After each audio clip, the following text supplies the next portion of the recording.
Trump-era Special Counsel John Durham is testifying before lawmakers today in connection with the controversial report released last month.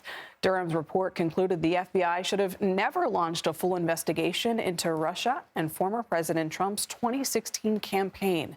The House Judiciary Committee's public hearing began earlier today. It's taking place only one day after Durham testified behind closed doors to the House Intelligence Committee. Earlier, Durham called the findings detailed in his report, quote, sobering. The problems identified in the report are not susceptible to overnight fixes.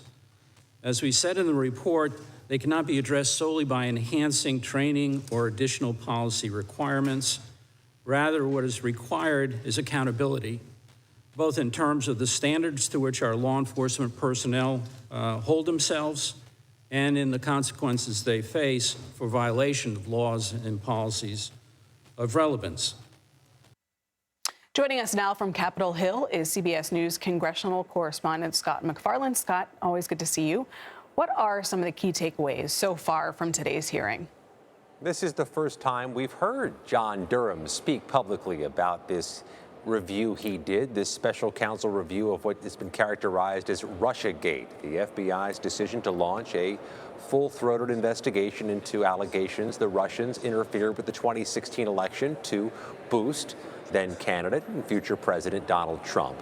What Durham has said through the course of this lengthy testimony before the House Judiciary Committee is that the FBI went too far and too fast into launching an investigation that clearly had political fingerprints on it. The potential to impact a Republican presidential candidate, saying the FBI didn't follow proper protocols and went with information or evidence that was too vague or too thin. And Democrats have spent this morning pushing back on Durham, Nikki, saying this investigation you launched is something the FBI has already acknowledged and already corrected, and that it didn't lead to a series of sweeping criminal prosecutions or trials or convictions, that there was no crime committed by the FBI. In contrast to the criminal charges levied by the other special counsels about whom we've heard.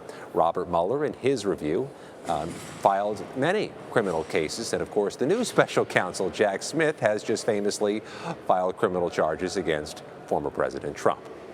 Scott, what are lawmakers ultimately hoping to achieve through this hearing, and particularly through Durham's testimony?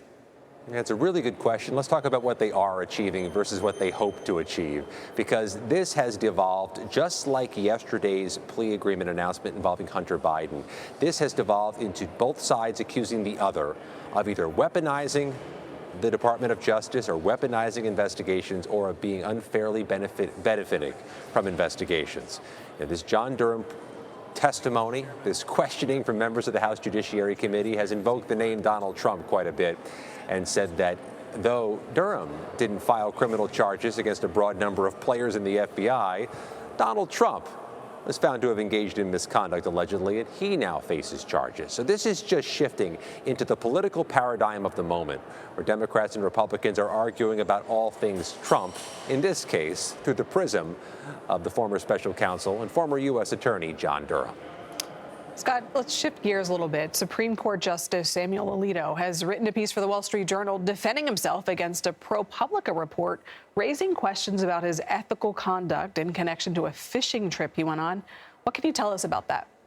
We don't see this often, where a public figure responds to a report before the report is published. What Samuel Alito is arguing in an op-ed that appeared in the Wall Street Journal is that the trip he was reported to have taken with mega donor Paul Singer, a luxurious fishing trip to Alaska, Alito is arguing it was benign, it was innocuous, it was not something he felt he needed to publicly report or publicly disclose.